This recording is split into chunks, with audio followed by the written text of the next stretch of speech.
No way! No!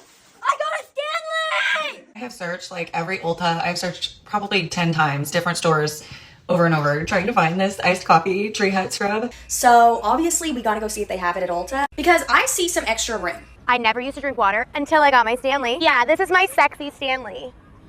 Rumor has it, Target came out with new Stanleys. We must find them. I've seen videos, pictures. If you didn't already know, Trader Joe's dropped their mini canvas tote bags in pastel. I showed up an hour early and this line was record-breakingly long. I mean, look how far it goes. You are being lied to every single day, and the lie is that your happiness is just one purchase away, that the next thing you'll buy will be the thing that fixes you. Now picture this. It's 2 a.m. scroll. You're watching unboxing after unboxing, review after review of the it product of the moment. One video shows someone peeling a plastic off of a new gadget. Another shows the luxury shimmery powders of a new makeup palette that suddenly you feel that everyone in the world owns but you. Wait! And there's this new giant water bottle that comes with its own backpack, promising not just hydration, but the vibe. And then the new, ridiculously expensive but revolutionary serum that makes your skin look buttery soft and wrinkle-free. You're watching and you feel this weird mix of emotions bubble up. You want it, you're excited, you're anxious, and you feel this frantic need to get it right now. It's almost like the excitement isn't for the trendy new thing anymore, but for the addictive rush of a purchase itself. If this sounds familiar, you're not crazy. It's this massive obsession fueled by social media to own the next viral product, the next popular trendy thing, the next status symbol, the next quick fix in the box. And while it may seem like a harmless online window shopping, it's secretly and slowly wrecking our mental health. But this isn't happening by accident. There are deeper, more calculated issues at play designed to make us feel this way. This isn't just a little retail therapy after a bad day. It's a huge shift on how we are taught to see ourselves and our happiness. And the real price is way higher than anything you can add to your cart. Hey Queens, my name's Alyssa, and today we're not just talking about overconsumption, but something I have been seeing everywhere, a phenomenon called product worship epidemic.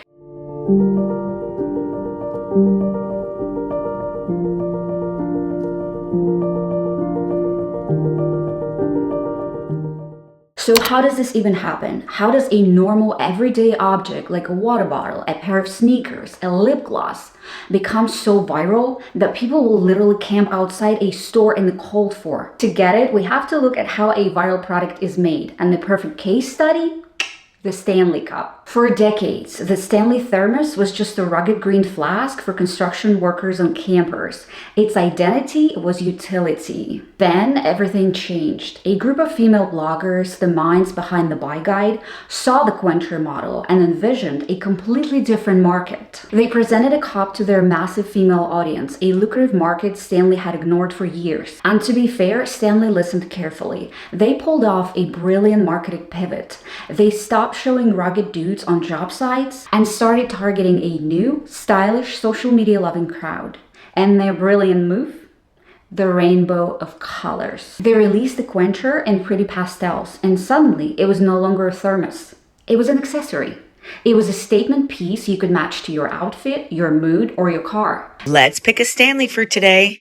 Today we're gonna go for one of my go-tos back here. Whoa. Alpine. We're going to go with black boot. We're going to go with black straw. That's Stanley for today. Let me know in the comments which one should I pick next. Hit that like and follow so you don't miss the next one. And it didn't just stop with the cup, did it? Now there are tiny snack trays that clip onto the handle, silicone boots for the bottom, custom straw covers, even tiny little backpacks for your bottle. It's a nonsense accessories for an accessory. But the real trick is how they managed the hype. They became the masters of scarcity marketing, the psychological trick that plays on our fear of missing out. FOMO. By releasing limited edition collars and doing collabs with places like Starbucks, they created a massive sense of urgency. A new collar drop wasn't just a release, it was an event. It created a frenzy that turned shopping into a competitive sport.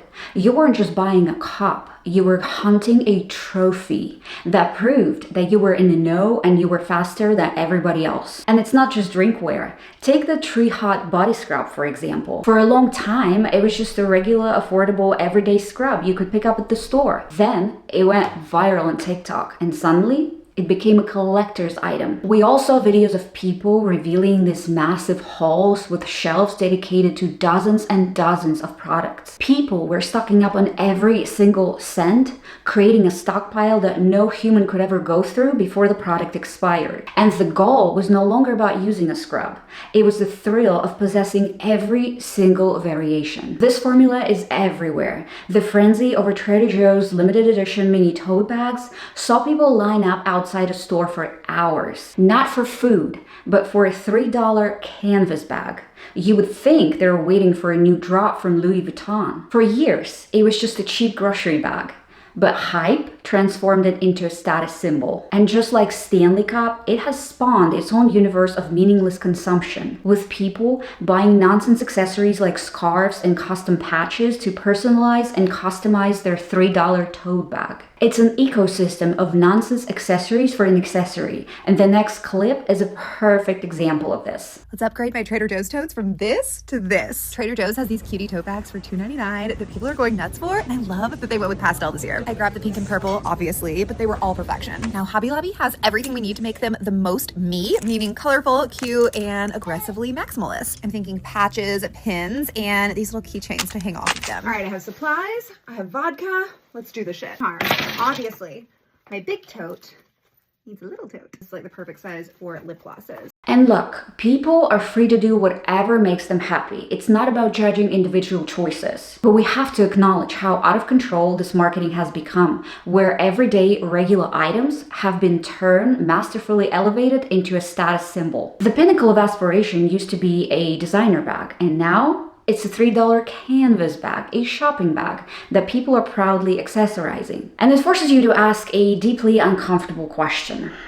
Are we collectively that unhappy that a thrill of waiting for hours to get a $3 canvas bag makes us feel like a victory? The same goes for the endless parade of skincare, body care, and makeup. It feels like a new holy grail serum, a life-changing body butter, or a new revolutionary hair tool is being dropped upon us every single day. Influencers, oftentimes in undeclared sponsorships, present these products to us every single day, and their poreless skin and effortless look is all linked to one single product that you have to get. This ignites a deeply personal and exhausting cycle of comparison.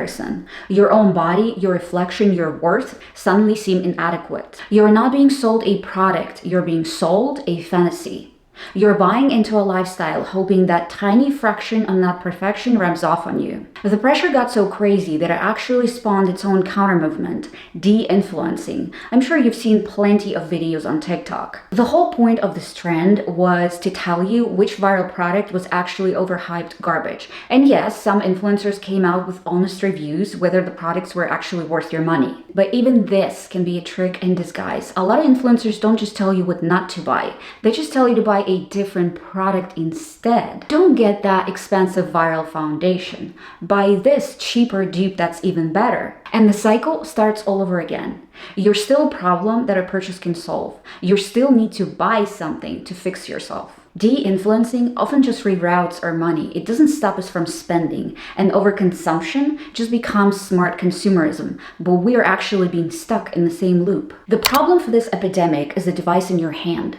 Social media platforms are no longer social networks. They're personalized shopping catalogs disguised as social networks. And the algorithms that run them are designed to learn your jealousies, your insecurities, and your desires. And they build a world just for you, where every single swipe is a new temptation designed to poke at those exact vulnerabilities. The algorithm is like a personal shopper who has read your diary. It sees you pause on a acne cream and thinks, aha, insecure about their skin. It sees you like a friend's vacation photo and notes, wants to travel and feel fancy. And then it builds a world just for you where a new swipe is a new temptation. This constant targeting stream of stuff makes overconsumption feel totally normal, even like something you should be doing. This engine runs on content like hauls or unboxings of products worth thousands of dollars from fast fashion brands. And these videos just normalize the level of spending that's pretty much insane for the most people and feeds our needs to compare. Posts "What's in my bag," for example, are rarely about practical things. They are carefully constructed videos of status symbol, the designer wallet, the luxury car keys, the trendy lip oil, and each item is sending us a signal. These platforms are built on making us want things. They create a warped reality where it seems like everyone is living a life of easy luxury, and the speed is terrifying. Social media has created something that's called a micro trend. It's an aesthetic like coastal grandmother or latte makeup that gets trendy for a few weeks, even days, and then suddenly declared cringe and forgotten. But what it spikes? Consumerism. A perfect example of this is the strawberry girl makeup trend that took over TikTok. The look was all about getting the super dewy skin with a heavy sun-kissed blush on your cheeks and nose. And the one product became the absolute must-have for this trend, the Rare Beauty Soft Pinch Blush. Suddenly, there were videos everywhere of people dabbing just one little tiny dot of this blush and blending it on their cheeks. It became the status symbol, not just to own the blush, but to participate in this fleeting aesthetic. This crazy pace just speeds up the cycle of buy, want, discard. It literally puts you on a treadmill where you can never keep up. Keeping with these micro trends means you're constantly buying stuff not because you need it or you want it, but because you're terrified of being left out and being out of touch. It's the old keeping up with the Jonases, except now the Jonases are millions of influencers with cameras, perfect lighting, and a 15% off coupon code. And they live in your pocket, reminding you that you're constantly lacking something. This brings us to the real cost that isn't reflected on your credit card statement.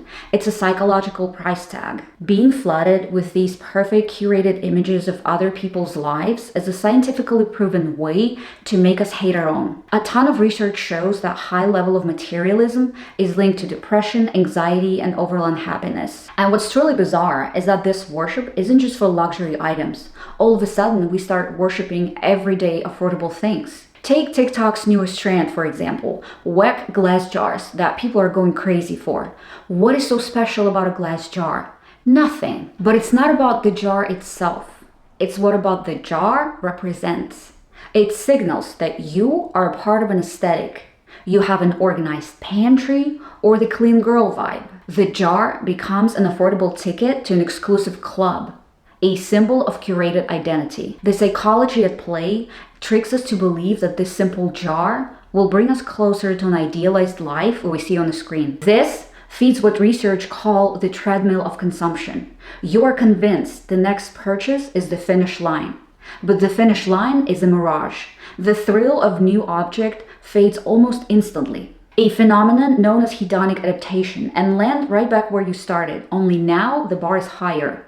You need something newer, shinier, more expensive to get the same fleeting buzz. This can lead to money dysmorphia, a distorted view of your finances, where you feel perpetually broke regardless of your income because you're measuring your reality against debt-fueled online fantasies. On the chemical level, every time you click buy, you get a quick hit of dopamine, a reward chemical in your brain. It temporarily numbs feelings of boredom and loneliness, creating a dangerous addictive loop where shopping becomes the only way to deal with bad feelings. Worse, the system hijacks your identity. Your possessions are no longer tools. They're a costume, an identity you rent, not own. Instead of building a stable self of sense from values and character, you are defined by what you possess. You are not you. You are a Dior lip person or an Ugg boots person. This makes our self-worth incredibly fragile because it's tied to the opinions of strangers online and constantly fluctuating trends. Ultimately, it disconnects us from the things that bring us real joy, our friends, our family, life experiences, real life experiences. So, how do we break free from this trend without having to throw our phones away in the lake and becoming a hermit? And the goal isn't just to reject modern life. It's impossible.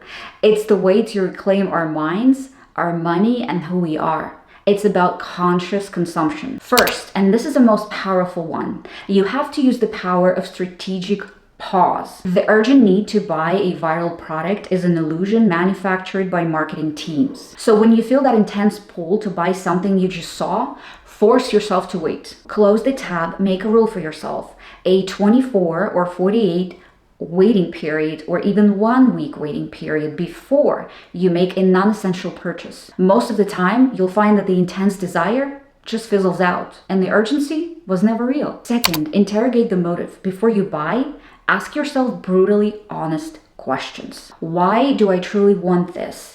Is this a genuine need, or am I medicating a feeling? Am I bored, anxious, jealous? Am I trying to buy my way out of a bad mood? Do I want this item for what it is, or for the status I believe it confers? And if I never post a picture of this item online, would I still want it? Identifying the emotional trigger is the key to disarming it. Third, and my favorite, weaponize your individuality. Take a look at why we feel such an intense urge to join the herd. Why do we want our kitchen counters and our makeup bags to be carbon copies of thousands of strangers online? This pressure to conform is a powerful psychological tool that marketers and experts are exploiting. Next time you feel tempted to buy a trendy new item, ask yourself the big question.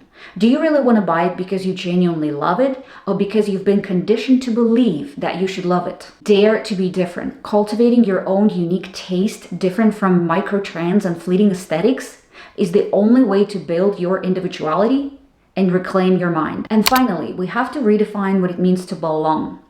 At its core, a desire to own the next viral product is oftentimes a desire for social acceptance and belonging. We see a community forming around a viral product, and our brains, which are wired for belonging, telling us that buying this new thing is our ticket in. But this is a fragile, hollow point of community. True belonging isn't something you can buy. It's built through shared experiences, values, and genuine human connection. Instead of seeking a community in a shopping cart, seek it out in the real world. When you feel that pang of wanting to buy the next viral thing, channel that energy into real life action. Call a friend, join a local club, start a conversation. Building a life rich in authentic relationships makes that shallow promise of belonging as cheap as it really is. This product worship epidemic isn't really about the stuff. A water bottle is just a water bottle. A serum is just a serum. The real problem is the toxic relationship we've been taught to have with this stuff. I think we've been sold a big lie that the next purchase will be the one